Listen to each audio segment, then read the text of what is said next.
Amados irmãos, vos saúdo com a paz do Senhor. Alegria imensa poder estar aqui com os nossos queridos irmãos.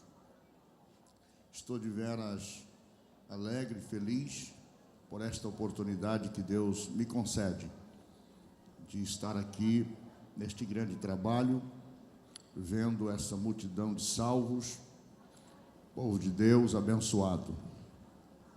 Quero agradecer nosso amigo, companheiro, pastor Ailton, por quem temos uma grande admiração.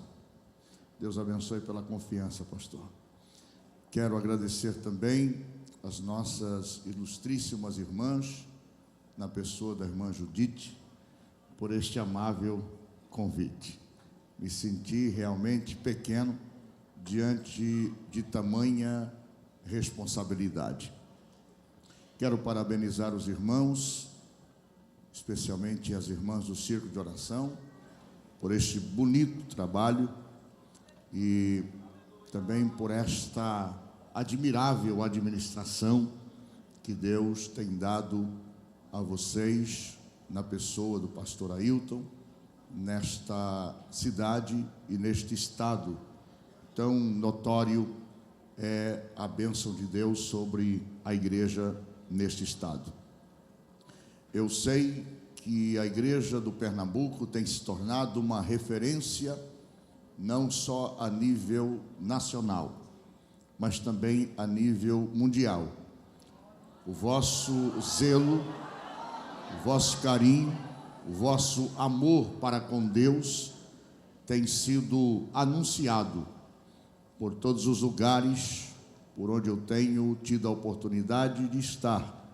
Se ouve falar da igreja do Pernambuco como uma igreja zelosa, uma igreja que ama a Jesus e que deseja morar no céu.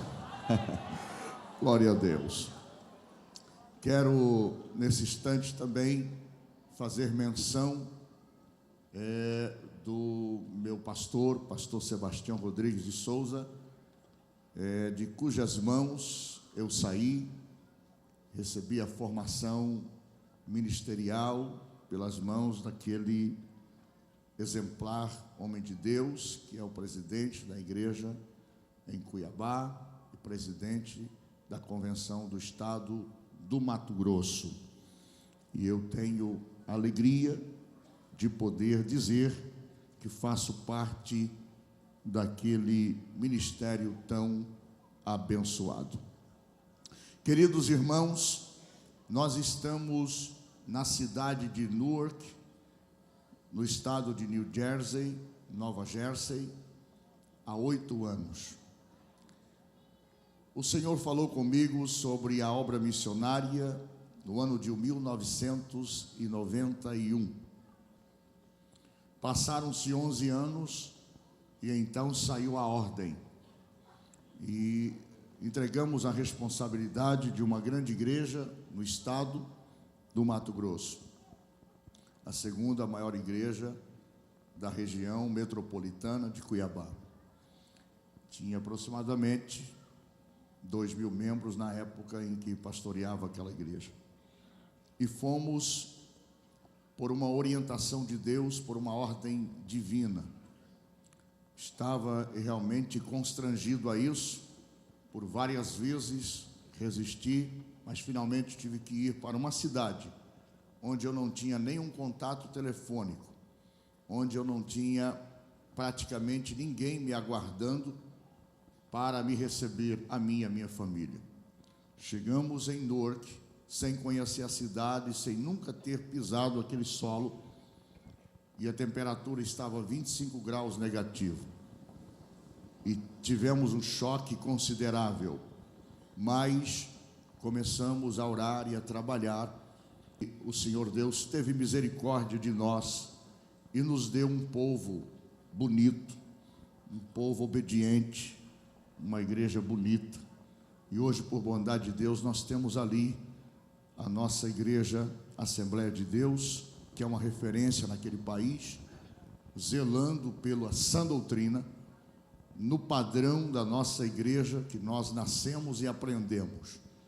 E Deus tem nos dado essa graça de poder referenciar aquela igreja por onde quer que nós andamos.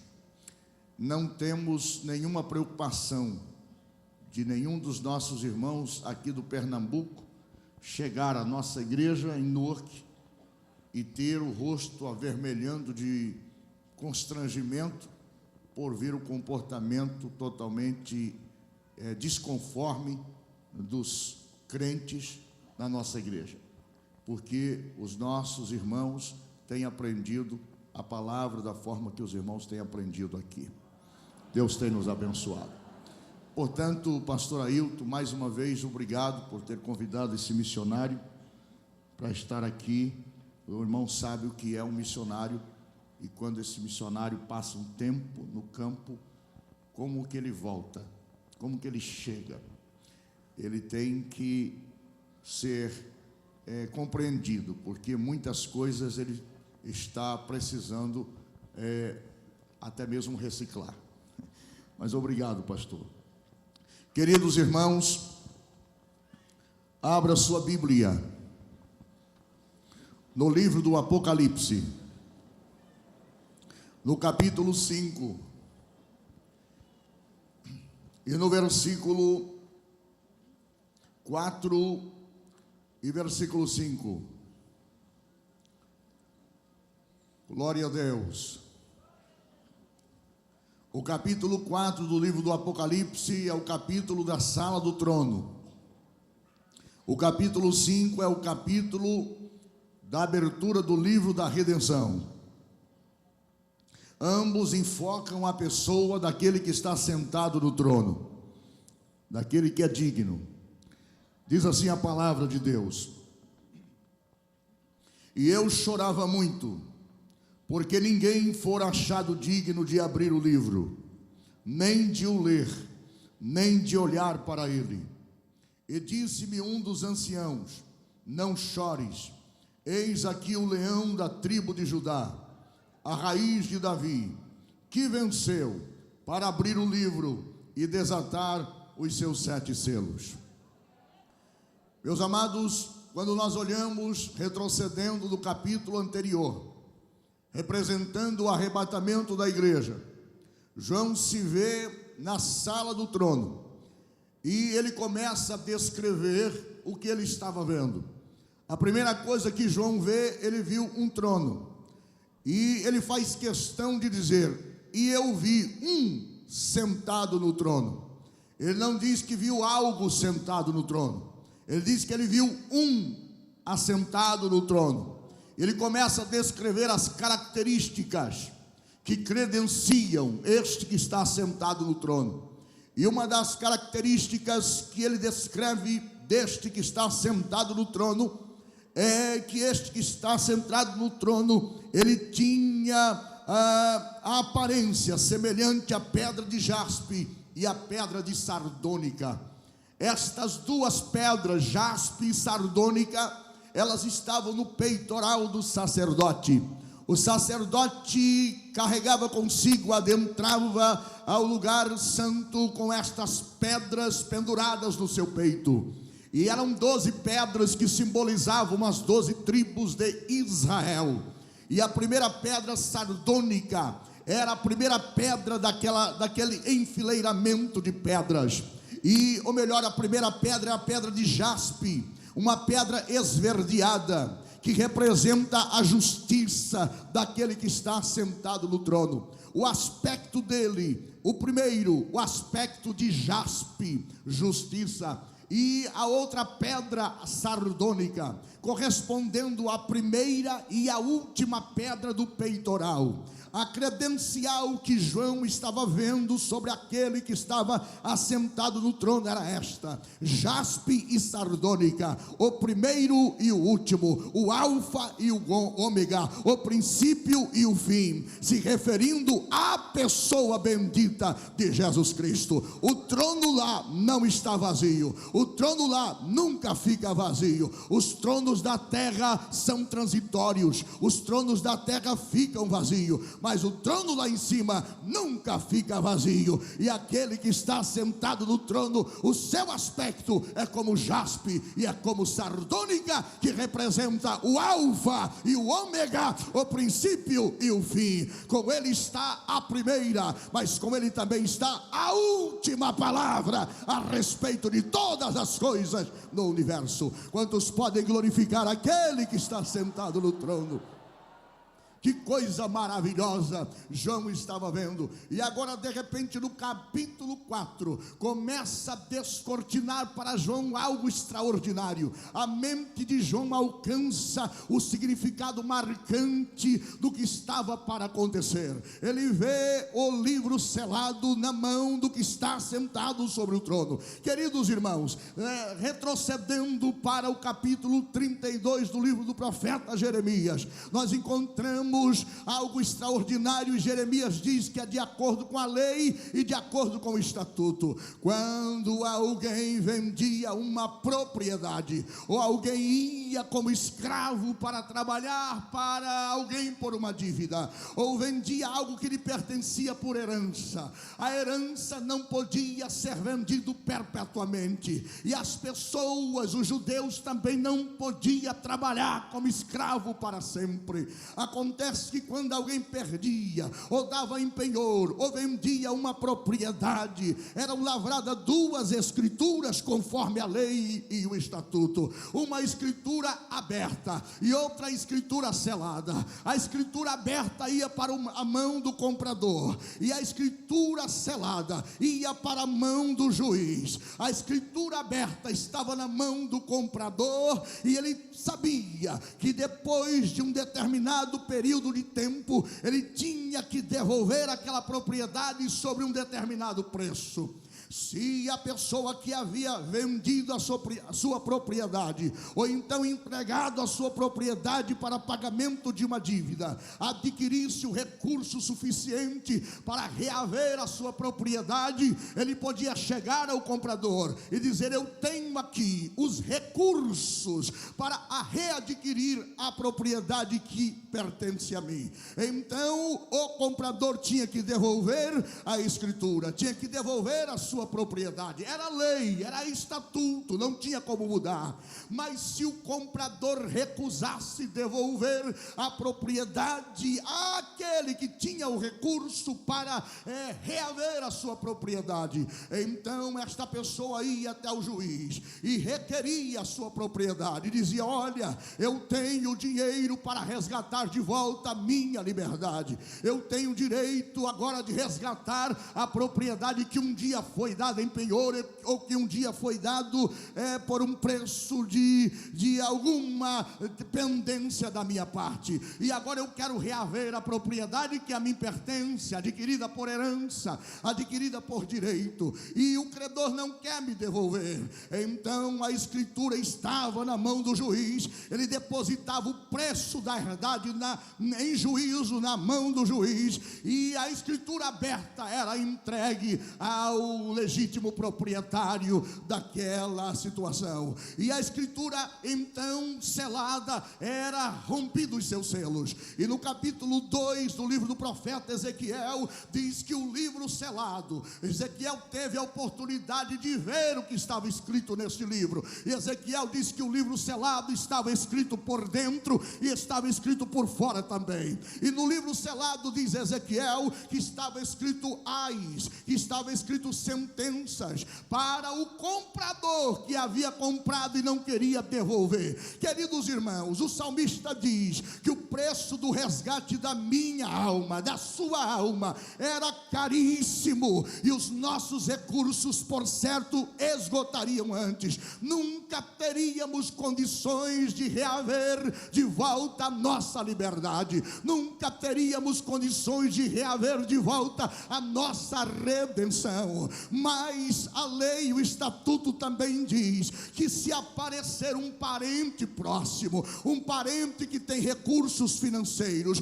um parente que possa resgatar, que tem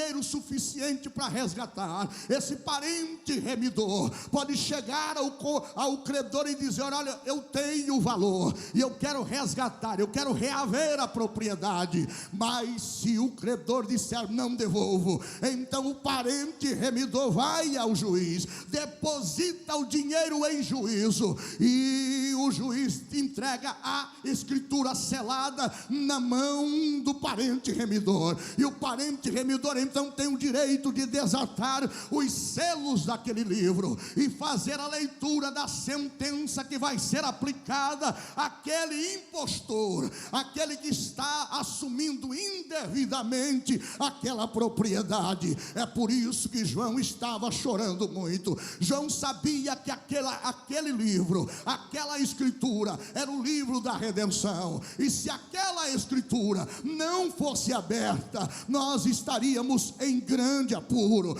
Eu não tinha condições de pagar o preço da minha redenção, você não tinha condições de pagar o preço da sua redenção, mas o nosso parente remidor, mas o nosso parente próximo, Jesus Cristo de Nazaré, a Bíblia diz que ele pagou o preço, não foi com prata nem foi com ouro, ele pagou o preço com o seu próprio sangue, ele derramou o seu sangue e pagou o preço do resgate. Portanto, ele é digno, diz a Bíblia, e o texto sagrado que nós lemos no versículo do capítulo 5 e versículo 5 diz que um dos anciãos, eu não sei se um desses anciãos representa a igreja veterotestamentária ou neotestamentária, eu não sei qual é a figura que poderia ser aplicado a um destes anciãos, mas o texto diz que um dos anciãos se levanta, aqui representa a igreja, e este ancião diz: não chores,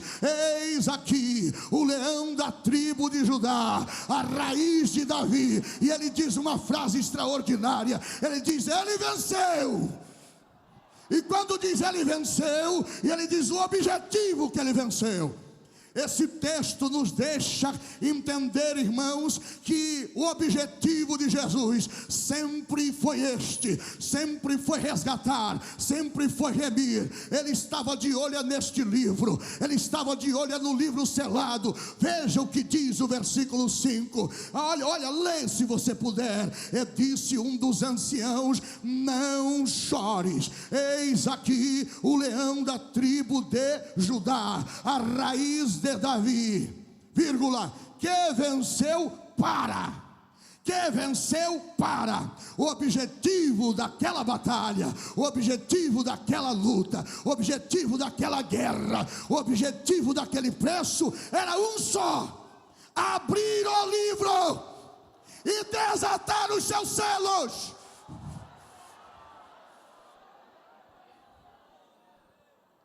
Urai comanderá sévias. Ele venceu para. O cordeiro estava de olho no livro, o livro da redenção, que determinaria o destino do impostor, que determinaria definitivamente o resgate da humanidade. No versículo 5, nós encontramos aqui mais uma vez as credenciais do cordeiro. Interessante que o cordeiro, nesse capítulo, quando você olha para o cordeiro, de repente você não vê um cordeiro com aspecto de leão, um leão com aspecto de cordeiro. Você vê um cordeiro, mira no cordeiro, não é um cordeiro, é um leão. Mas você olha direito, não é mais um leão, é um cordeiro. Cordeiro que parece com um leão, leão que parece com um cordeiro. E João vem desde o momento do arrebatamento de João. João diz: eu fui arrebatado, eu fui arremessado, eu me encontrei lá. Desde este momento João começa a descrever minuciosamente as características deste cordeiro. Aliás, João O seu evangelho é um evangelho separado. É um evangelho que difere dos demais. O evangelho de João cobre 7 milagres. O evangelho de João manifesta, escreve pelo menos 7 vezes a expressão eu sou de Jesus. Tem uma característica especial. O evangelho de João registra somente 7 discursos de Jesus, ou seja, mostrando a figura da águia, mostrando a figura de Jesus, como coisa maravilhosa, que nos deixa como que anestesiados, quando lemos os detalhes de João. Aliás, o único que escreveu o retrato falado de Jesus foi João. E no retrato falado que João descreve, quando ele estava exilado na ilha de Patmos por amor ao evangelho, pelo testemunho de Jesus Cristo, João, ele está como morto, exilado, à mercê do sereno do sol, à mercê das víboras, já exilado realmente para morrer. Quando você olha a biografia de João, quando você olha a tradição e vai vendo a biografia de João, você encontra algumas coisas interessantes na vida deste apóstolo do Senhor. Dos 12, o único que não morreu por martírio foi ele, não porque não intentassem, tentaram. Segundo a tradição, pegaram João, o apóstolo do amor, aquele que reclinava sobre o peito do mestre. Só de ler as cartas de João, o evangelho de João e o Apocalipse, nós encontramos, parece que emana das páginas, nas entrelinhas, nos encontros das letras, parece que emana amor. Era a característica deste João. Então levaram ele e disseram: você não pode mais falar de Jesus. Ele disse: eu não tenho como parar de falar. Então vamos te jogar dentro de um tacho de azeite fervendo. Pegaram o servo de Deus e jogaram dentro de um tacho de azeite fervendo. E diz a tradição que ele mergulhou no azeite e não se queimou. A pretensão era cozinhá-lo no azeite, fritá-lo no azeite, mas ele saiu dali. Um mistério, algo extraordinário. Ele estava imunizado. O amor supera tudo. O amor imuniza.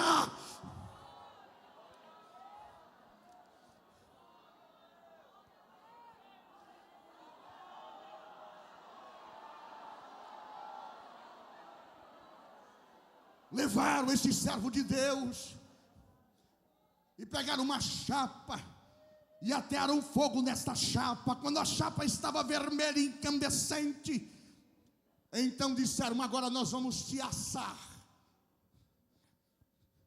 Agora nós vamos te assar. E deitaram o homem de Deus, e deitaram o velho João, o que reclinava sobre o peito, sobre os ombros do mestre, naquela chapa, esperavam fritar. Daqui a pouco, o velho João diz: viram-me porque a chapa já está fria.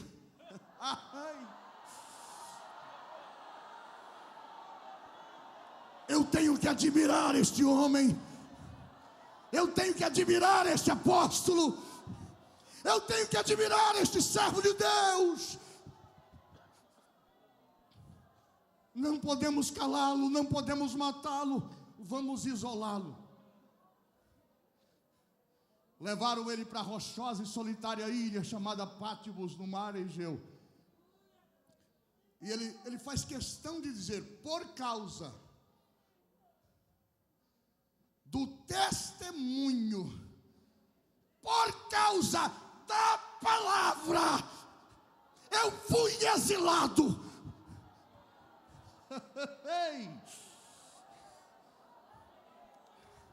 Se é por causa da palavra, se é por causa do testemunho, vá cantando, vá sorrindo, vá adorando, vá glorificando. Oh, oh.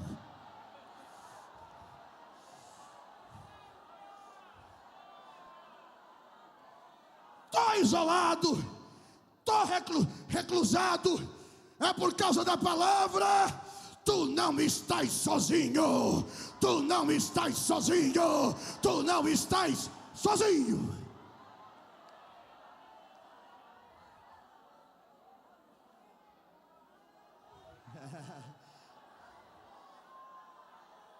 Lá está o velho homem de Deus, o apóstolo do amor, ele diz assim: e eu ouvi uma voz que falava comigo. Ele não era nordestino, judeu, senão ele diria: oxente, que é isso? E eu virei para ver quem falava comigo. Estou sozinho aqui, de repente uma voz. E eu virei. Quando eu me virei, o que eu vi na minha frente foram 7 castiçais de ouro. E no meio dos 7 castiçais de ouro, um semelhante ao Filho do Homem. Seu cabelo e cabeça era branco como a lã, seus pés reluzentes como latão saído da fornalha. Ele estava vestido com uma vestimenta comprida. João começa a descrever o retrato falado dele.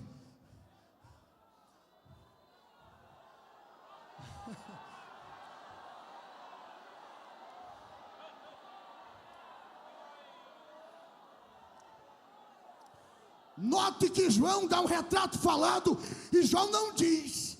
Ele tinha o cabelo comprido, encaracolados, loiros. Ele só diz: o seu cabelo e cabeça era branco como a lã, branca como a neve. Os seus olhos como chamas de fogo, o seu rosto como o sol, reluzente no mais alto resplendor.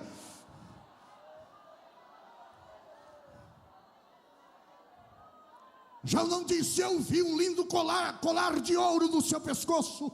Não! João faz a descrição do retrato falado de Jesus. João dá o manequim do céu, João dá o aspecto do céu, João mostra como funciona no céu. Quando eu o vi, disse João, eu caí. Até aqui, Jesus. O Senhor veio comigo.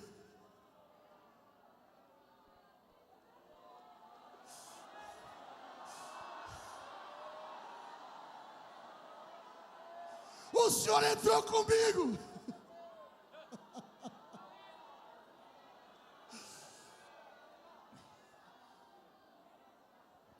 Aí João diz: mas ele pôs sobre mim a sua destra. E disse: João, eu sou. Você escreveu 7 vezes no Evangelho que eu sou. Escreve mais uma vez aí: eu sou. Eu sou. I am. I am. Eu sou. Eu sou. Eu sou. Fora de mim não há Salvador. Eu sou. Eu sou. O eu sou está aqui. O eu sou caminha. O eu sou trabalha. O eu sou cura.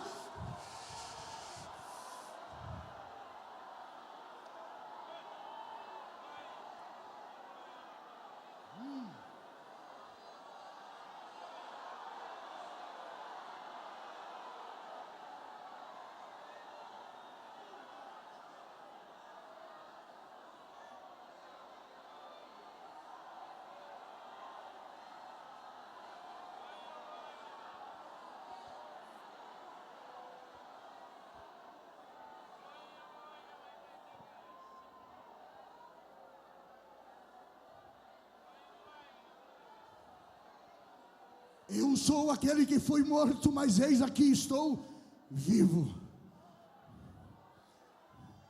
E tem mais uma coisa, João, escreve aí, e não só estou vivo, escreve aí. Eu quero que o universo ouça, eu quero que todos leiam: estou vivo para sempre, e na minha mão está a chave do inferno e da morte. Ei, esse é o aspecto do Cordeiro, esse é o aspecto do Cordeiro. Ele é digno, ele é digno, ele é digno, ele é digno, ele é digno, ele é digno, ele é digno, ele é digno, ele é digno, ele é digno. Salomão recebeu sabedoria, mas não era digno, perdeu. Josafá recebeu riqueza, mas não era digno, perdeu. Adão recebeu glória, mas não era digno, perdeu. Arão recebeu honra, mas não era digno, perdeu. Mas este, João escreve: digno é o Cordeiro, digno de honra, digno de glória, digno de riquezas, digno de sabedoria, digno de adoração, digno de louvor, digno.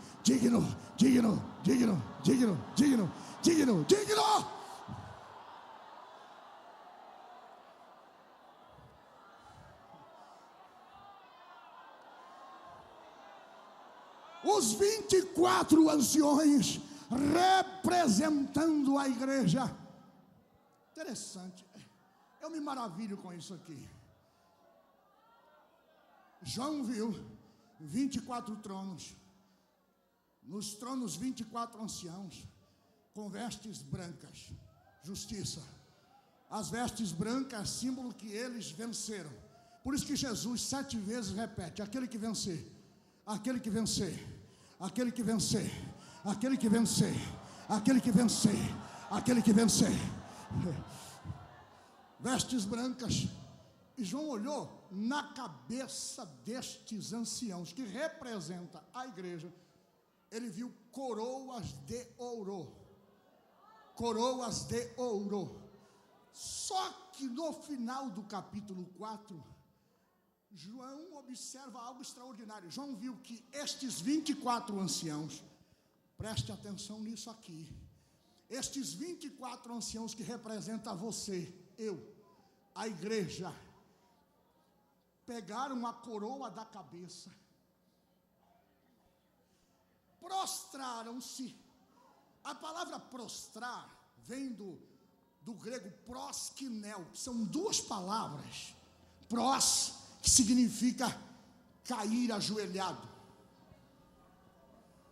Ajoelhado com um objetivo, mirar, cair no lugar mirando. Kinel significa beijar.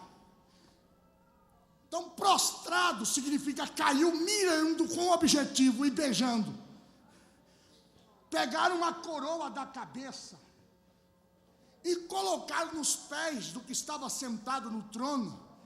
E eles disseram assim: digno é o Senhor, eu não. Você não é digno do carro que você dirige, você não é digno da casa que você mora, você não é digno da roupa que veste, você não é digno da posição que tem, você não é digno da altura que Ele te colocou. Digno é o Cordeiro, digno é o Cordeiro, digno é o Cordeiro. Derrame sobre Ele nesta noite toda adoração, todo reconhecimento.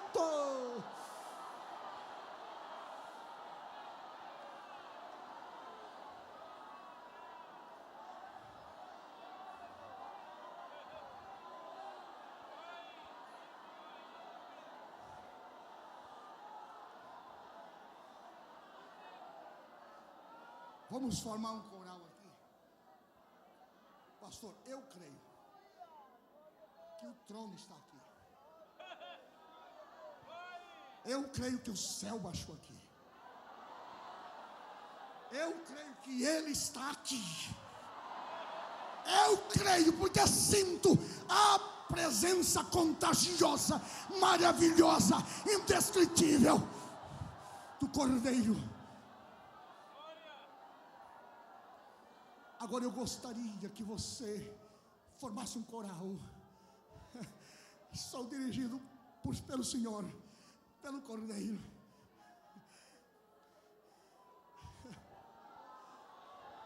De criança a idoso. Dizem os entendidos que a mão direita é a mão da alma. Eu não sei se é, mas os entendidos dizem isso. A destra. Eu gostaria, com todo carinho, com todo respeito, sem passar e ultrapassar nenhum limite, de pedir a esta congregação, a este povo, que levantasse a sua mão direita e dissesse comigo a seguinte frase: digno é o Cordeiro. Com a mão direita levantada, mais uma vez, outra vez, digno é o Cordeiro. De novo, digno é o Cordeiro, digno é o Cordeiro.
Não chores. Eis aqui o leão da tribo de Judá, a raiz de Davi, que venceu para abrir o livro e desatar os seus 7 selos. O Senhor dá a João as credenciais daquele que está sentado sobre o trono e diz: primeiro João, ele é o leão da tribo de Judá. Judá foi o terceiro filho de Jacó. Mas Judá recebe a bênção da primogenitura. Quando nós lemos no capítulo 49, versículos 8 a seguir, nós encontramos Jacó se dirigindo para Judá, para estender sobre ele a bênção patriarcal. E as frases que saem, que emanam, que destilam dos lábios do patriarca Jacó, não se refere à pessoa física de Judá, se refere ao Judá verdadeiro. Ele diz: Judá, a ti te louvarão os teus irmãos.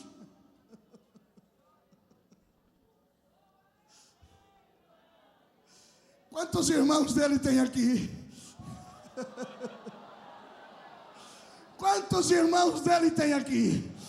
A ti te louvarão os teus irmãos.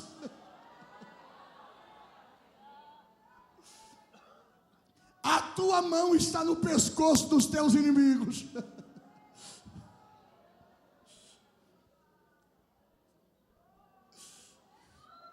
Os filhos de teu pai se inclinarão diante de ti. Não estava se referindo a Judá fisicamente, Judá genealogicamente. Estava se referindo ao verdadeiro Judá. Judá é um leãozinho. Da presa subiste, filho meu. Como leão forte, deita-se. E como leão velho, dorme. Quem o despertará? O emblema da tribo de Judá era um leão. Quando Israel estava pernoitando em algum lugar, antes do acampamento para estender o tabernáculo e as tendas, Judá ficava na frente e Judá ficava atrás. Judá estendia uma bandeira bordada com um leão na frente do povo.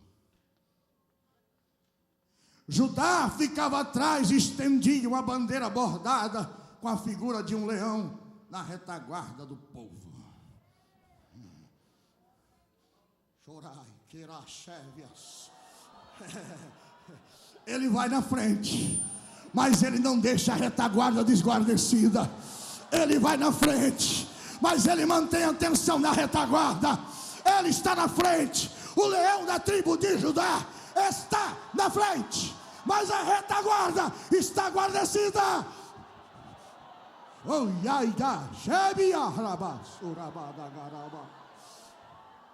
Judá é um leãozinho.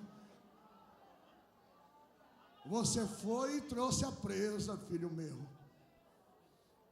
Você não sai para perder. Você não sai para voltar vazio. Você não sai para voltar sem nada.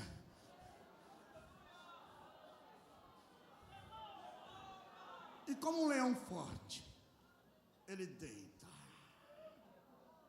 tranquilo, guardando seus filhotes, guardando seu povo, e dorme. Eu estava lendo o documentário, pastor, que um leão, quando ele dá um rugido, 8 quilômetros se ouve o rugido do leão. Ele dá um bufado assim e não tem para ninguém.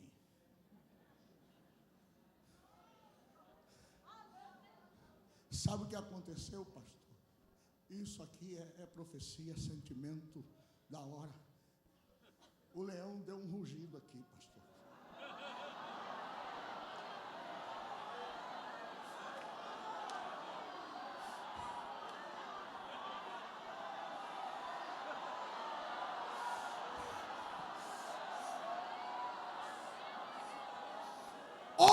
Quilômetros de circunferência, você está guardado, você está protegido, você está seguro, você está livre. É o leão da tribo de Judá, é o leão da tribo de Judá, é o nosso emblema, é a nossa marca.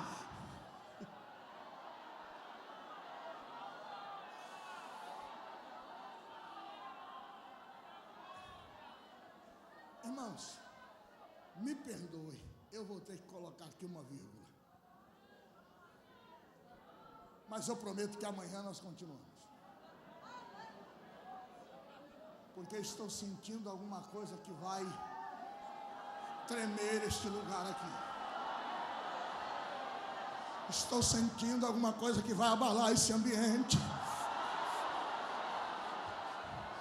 E crente sairá daqui tomado pelo poder de Jesus. O Espírito de Deus está neste lugar. A glória do Todo-Poderoso se manifesta em todos os cantos desta casa. Milagres extraordinários estarão acontecendo aqui.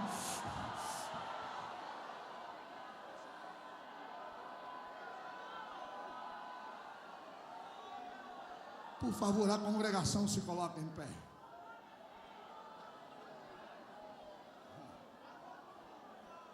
Eu tinha um negócio aqui para falar, mas eu vou segurar para amanhã. E é sério. E é arrochado, viu, pastor?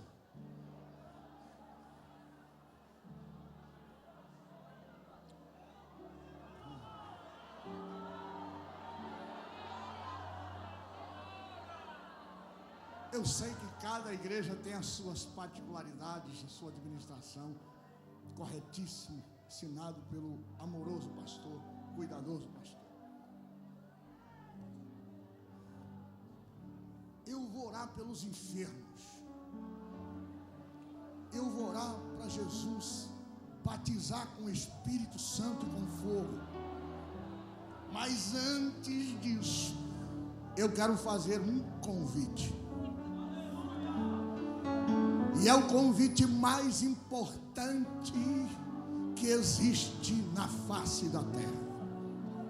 Eu quero convidar aonde está a primeira pessoa que quer se curvar diante do Cordeiro, quer aceitar a Jesus como seu Salvador.